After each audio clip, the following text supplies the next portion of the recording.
Welcome back to the Dark Reading News Desk at Black Hat USA 2025. Terry Sweeney here, contributing editor to Dark Reading, and joining us now on the stage is Theresa Lanowitz, Chief Evangelist with LevelBlue. Theresa, you are a perennial on News Desk. It's always nice to see you. Thank you for doing this today. Well, thank you so much, Terry. It's great to be here, as always, with you at Black Hat. We are talking about the timely topic of software supply chain security. For viewers who may be new to this phrase or this important topic, help us understand what that is and why it matters. Absolutely. So software supply chain security, it's a big topic here at Black Hat this week.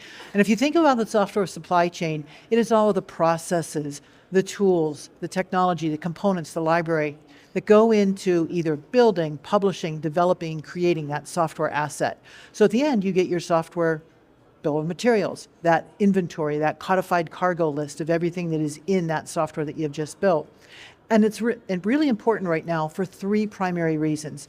The first is it's the zeitgeist of 2025. We have major US corporations coming out saying we are focused on security over features. We're focused on security over time to market. So they have said to their suppliers, we want to focus on security over features, time to market, and so on. So it's that zeitgeist.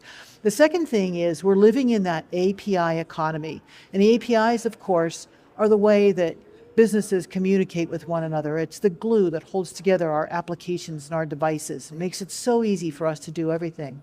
And then the third big thing is our software acquisition. Where are we getting our software from? And there are a few places. We're getting it from open source repositories. We're developing software on our own. We have trusted third-party developers that we've been working with for years. This just sounds like trouble. I just have to say, maybe you're tiptoeing up to this, but... I think you're reading my mind here. It's absolutely, it's the AI-generated code that we have to be concerned about, as well as commercial off-the-shelf software. So all of those things combined, it increases the attack surface, and we're seeing a lot of attacks in 2025 based upon entering in through the software supply chain. Wow, thanks. That's really terrific context. Before we dive into the survey results, I'm just curious about, say, your survey size, your methodology, and then maybe tease some of the big insights, but what was up with the actual survey itself? Sure, the methodology that we use, we spoke with 1,500 cybersecurity professionals, C-level, C-level -1, C-level -2, so decision makers inside the organization, across 16 different countries and 7 different industry verticals. And so we wanted to ask them about their software supply chain. What type of visibility do they have? Are they experiencing breaches because of their software supply chain? Are they working with their third-party suppliers to really focus on those software credentials of that third party? And I'll give you a really big stat right off the bat. Do. So visibility into the software supply chain. So understanding where that software is coming from, who's delivering it to you, what their security practices are, and so on. Across the board, organizations have very low visibility into the software supply chain, and that's around the globe. So there's very low visibility into the software supply chain, but we also found a correlation between visibility into the software supply chain and breaches. We found that 80% of organizations with low visibility into their software supply chain experienced a breach in the past 12 months. On the flip side, 6% of organizations with high visibility experienced a breach. So you can see the greater the visibility, the lower your risk for a breach. And that was one of the big things that came out of this research that we just published. Wow, that's a strong case for greater vigilance and more monitoring of your individual supply chain, isn't it? Absolutely, absolutely it is.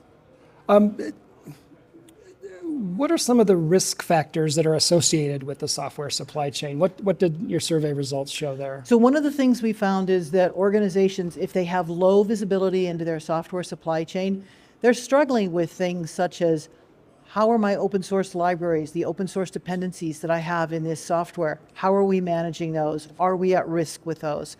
What about unsupported software?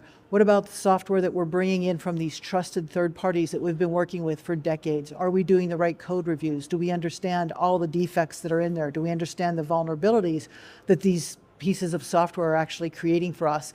And so we found that the greater visibility you have, the less you struggle with these things. And that takes a concerted effort inside of the organization to be able to say, yes, we understand the third-party suppliers we're working with, we understand the credentials that they're using from the software security side, and so on. So it takes a concerted effort to really understand that. And one interesting thing we found is that when we looked at who had the greatest concern about the software supply chain, we found that the CEO of organizations, they're very in tune with what's going on in the software supply chain. Of course, nobody wants to be the next SolarWinds, right? Right, and so what we found is 40% of CEOs say that the software supply chain is their biggest concern about cybersecurity. So that's a pretty big number. And when we look at that conversely with CIO, CTO, CISO, they're further down. They're about 25%. Wow. Yeah. I'd like to go back to the open source piece for a bit. It seems whenever this issue of software supply chain vulnerabilities pop up, that open source really comes in for a whipping there. And it seems like it's got the most number of vulnerabilities, or I'll just say challenges there.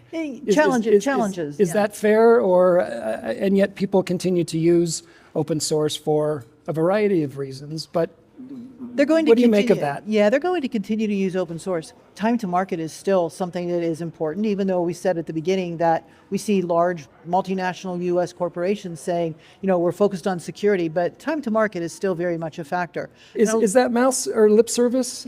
Or do you think they're really, I mean, I know what they're saying.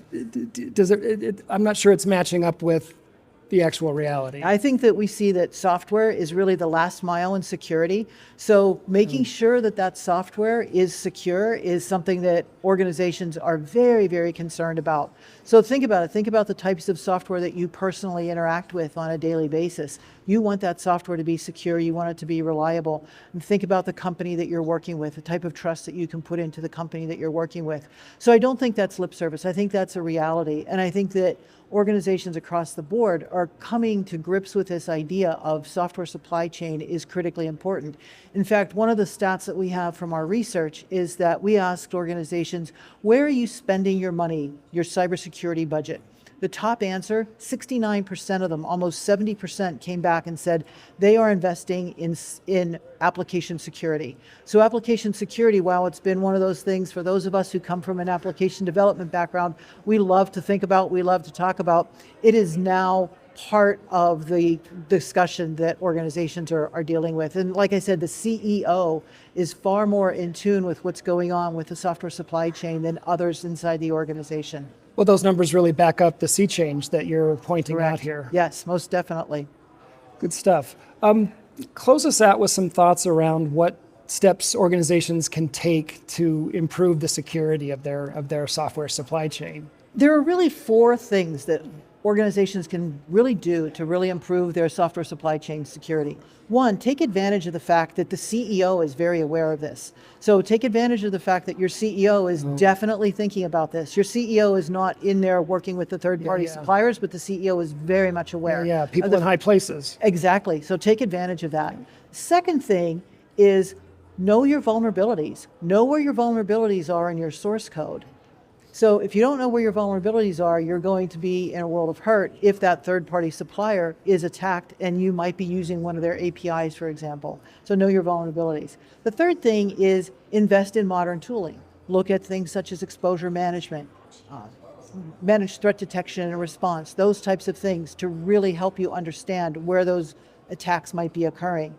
And then the fourth and final thing is really work with those third-party suppliers that you're working with. Understand their credentials. We know that only 25% of organizations globally are working with their third-party suppliers to understand what their software credentials look like, what their security credentials look like, and what their security engineering practices are like in the software that they're delivering out. All right. Well, Theresa, you actually leave me a little hopeful here. And then you have the numbers to back it up. So thanks for sharing the results of this survey around software supply chain security. Really appreciate it. Thank you so much, Terry. It's always great talking to you. We've been talking with Theresa Lanowitz of LevelBlue.